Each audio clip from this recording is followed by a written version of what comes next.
everyone, my name is Dennis with Security. What are your heart desires? And in today's video, we'll be going over cryptography concepts, which provides an understanding on what it is and in our digital encounters. Going to try hack me.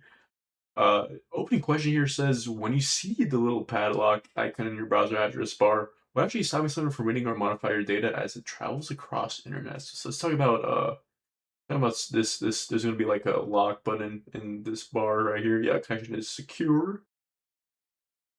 So they actually put out a really good example here. Plaintext basically what it means that like if anything is transmitted through plaintext, anyone can see it, right? As long as they're snooping on, the browser or they're snooping on your IP address, they can see what information is being transmitted in plaintext.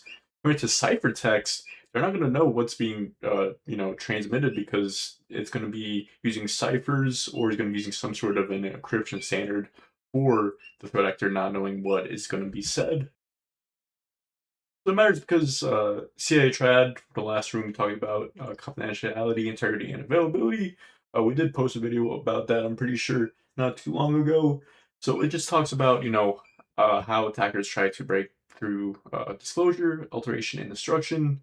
Now here's a practical question. How do we actually protect secrets and detect tampering in the real world? That's where crypto comes in. The real world scenario here, imagine you're running a small medical clinic. You need to see patient records, including names, medical conditions, and treatment history to specialists and insurance companies over the internet. The problem, data doesn't travel directly from you to the recipient, also through dozens of computers and routers along the way. Without protection, anyone with access to these systems can read, change, or block your data. So crypto solves this by using mathematical rules and secret keys to scramble information into gibberish that only authorized people can unscramble. In this room, we're keeping things simple, no math background needed. We'll use everyday analogies, plain language, and hands-on game to show you how cryptography works in practice. All right, let's get started here. All right, symmetric encryption. We'll click view site right here. I believe this is where our flag is going to be. Symmetric encryption. Before we jump to symmetric, let's define the core terms we'll use throughout this room. Plain text, a message you could read normally. Ciphertext, a scrambled version that's not supposed to make sense. Key, the secret ingredient that controls how scrambling and unscrambling works. Algorithm, the public recipe, the set of steps that explain how to use a key on message. Real-world cryptography is way more sophisticated, that we can use here, but the basic pattern stays the same. Encryption progress basically talks about how we can encrypt data, making sure data remains unreadable. So we'll be using plain text plus an encryption algorithm, and then plus the key, and then that's called a ciphertext right there. And then decryption process, if you ever want to look at the encryption, we want to use a ciphertext, then we want to use a decryption algorithm, then we'll translate it to a plain text in which the recipient is going to get it right there. The lockbox analogy, think about a physical lockbox. The algorithm is how the lock works. Anyone can see you insert a key and turn it, hence it's not secret. The key is your specific metal key. Only people with that exact key can open your box. Plaintext is a letter inside the box. Ciphertext is that locked box traveling through the postal system. It only tries to hide how locks works to make them secure. Security comes from keeping your key private, and the same principle applies to the cryptography. Algorithms are usually public and tested by experts worldwide. Security comes from keeping keys secret. Put more practically, Alice will send Bob a secret letter, but it must go through the public postal system where anyone can open it and read it. Here's what she does. She writes her message on paper, puts the letter in a sturdy lockbox. She locks it with the padlock using her key. She sends the lockbox through the mail. So basically what she's trying to do is that she's going to send their message on playtext, anyone can use it, but she's going to send that message in a lockbox, and she's going to lock it with only her key, right? And the only way to unlock that box is her key. It can't be someone else's key. And then most likely Bob is going to, get her key, and then Bob can unlock her lockbox to see the plain text message. That's symmetric encryption in a nutshell. One key locks a box, the same key unlocks it. So yeah, really, really good analogy right there. Plain text versus ciphertext. Okay, now how does it look when dealing with text or data? Say Alice wants to send hello. That's the plain text. Alice uses an algorithm and a secret key to scramble it. It becomes NKHOR. That's the ciphertext. And without the key, that is meaningless. The key point ciphertext should look like random nonsense when it doesn't have the key. So yeah, he can obviously, receive it and then unscramble it back to hello. The Caesar cipher, make this concrete, we'll use something called the Caesar cipher, pretty straightforward, which makes it perfect for learning, but terrible for real security. More on that in a minute. It's named after Julius Caesar, who really used this technique over 2,000 years ago to send military messages. Even back then, people understood the value of keeping communication secret. How it works. So we're trying to find a fixed number of positions in the alphabet. The fixed number is your key. Let's say the key is 3. A shifts forward 3 spots to become D. B becomes E. C becomes F, and so on. X becomes A. It wraps around to the start. Y becomes B. Z becomes C. Alice wants to crypt hello with a key of 3, H to K, E to H, L to O, L to O, O to R. So hello becomes NOR. To decrypt NOR, Bob shifts each letter backwards by 3. Okay. So K to H, H to E, O to L, O to L, R to O. So it gets hello again. So it's all about math. With the Caesar cipher, the algorithm shifts letter by some number is completely public. Everyone can know how it works. The key, the number 3 in our example, was a secret. Only Alice and Bob knows this number. Here's the thing, the cipher is not secure, and it's never used in real systems. It's way too easy to compromise and decrypt messages. We're using here purely because it's simple to understand. It shows how keys and algorithms work together. Real algorithms like AES, Advanced Encryption Standard, are vastly more complex and secure, but they follow the same basic idea: algorithm plus key plus plaintext plus hypertext. Symmetric encryption explained. The Caesar cipher is an example of symmetric encryption. This means that the same key encrypts and decrypts unlocks the message. Both sender and receiver need a copy of that key. Key has to stay secret from everyone else.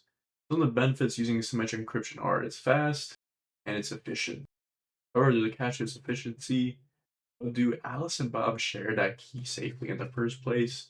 Send the key over the internet in plain view, and eavesdropper can grab it, then that eavesdropper can decrypt every future message. Not just think just crypt the key, but then you need another key to crypt that key, and another key for that key, and you see the problem. Yeah, so we'll try it to ourselves so we can do like a hands-on example. We'll make 100% more sense. In this game, you're helping a security team that's being monitored on their office Wi-Fi. Attackers are watching everything. The team uses simple Caesar cipher to communicate safely, and you need to decrypt secret warnings that were intercepted, encrypt messages before sending them. The game uses the Caesar cipher with different shift keys. You'll adjust the key, watch the message change, and submit your answers. Truly educational, right? Click the view site button. All right. Where's the flag received that completing all levels of the secret message rescue game? Team intercepted this message using this encrypted warning. It was sent using a shift key of 3. Use a cipher tool above to decrypt it and submit the original message. So what we'll just be doing, copy and paste the ciphertext, place it in the plaintext. We do know it's sent using a shift key of 3, and we do see the plaintext right here. It says attack tomorrow.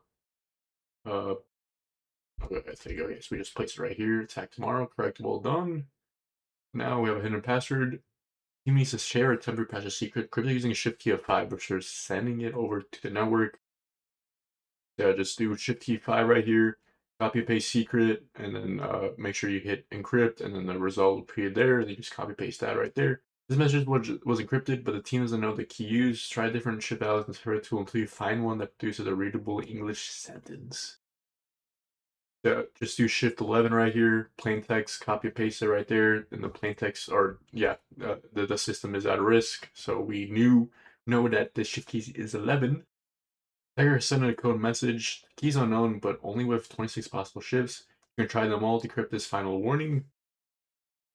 Alright, just do shift 4 right here, shift key, plain text, this, and this is the final code. Never use it for real security. Amen. Alright. And we'll claim our flag. Alright, we got our flag. You guys are not supposed to look at the flags according to TryHackMe rules. Using the Caesar cipher with key of 5, what does cyber become when encoded? So I'll just type in cyber, plaintext, bam. Should be the correct answer right here. Bam, alright. Using the cipher, find the correct key and encode the following message. Simple Caesar cipher, shift key is 13. That is the message right there. Alright, now we're on task 3 right here. Opening question: if Alice and Bob have never met and can safely send the key over the internet, how can they start encrypting messages to each other? This is where asymmetric comes in, right? Because we're using 2 keys. We're using a public key that anyone can know and use, but There is also a private key that only one person can, keep the secret. So this is the clever part right here. If you crypt someone with someone's public key, only their private key can decrypt it. If you crypt something with your private key, anyone with your public key can decrypt it. It's used for digital signatures. Basically, what a digital signature is like, just kind of like an accounting part of the AAA accounting, where it's like a signature that's digital. A good way is just like hashing integrity. Everyone is using a digital signature. One of the ways is just by using a hash to determine a digital signature. Uh, yeah, those two keys are connected by some serious maths, but it would take an ordinary computer hundreds or even thousands of years to cover the private key from the public key. This difficulty is what makes asymmetric encryption secure. All right, the mailbox analogy right here. Let's just use a physical mailbox. The mail slot at the top is a public key. Anyone walking by can drop off the letter. It's completely open accessible, but that locked door at the front is private key. Okay, only the mailbox owner has the key to open and grab the letters. Yeah, that makes sense.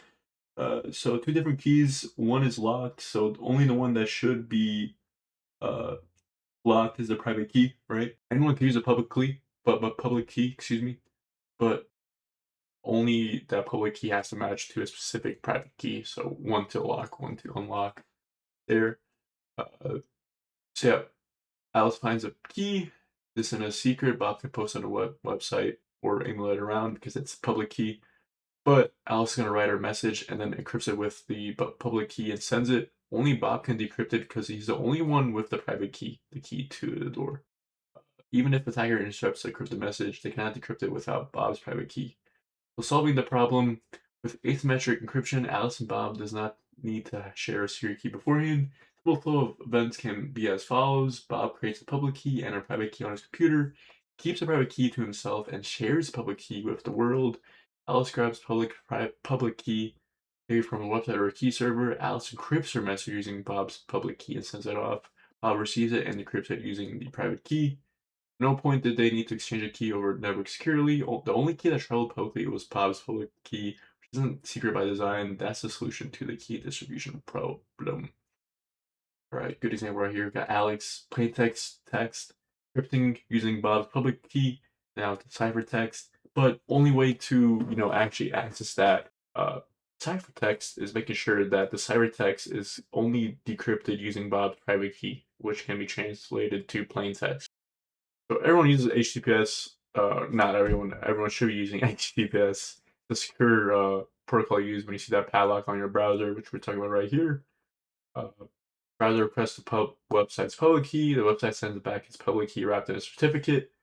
The certificates, there's like certificate revocation list, certificate authority, certificate signing. That's definitely another topic we'll talk about. Looks like they're going to talk over this as well. Your browser and the website uses asymmetric encryption to agree on shared secret, symmetric key without anyone else being able to see it. From there, they switch to fast symmetric encryption using that shared secret for the rest of this session. Hybrid approach, asymmetric to solve the problem of key distribution because we want it secure, right? Symmetric handles the heavy lifting because it's faster, right? Not secure. Symmetric is not secure. That's why it's super fast. You might wonder, how does Alice know the public key really belongs to Bob and not an attacker pretending to be Bob? That's where certificates come in. Yeah, so it's a digital document that contains someone's public key, states who that key belongs to, and it's a trusted authority digitally signed. They call the certificate authority. Yep. Your browser and operating system come preloaded with a list of CAs.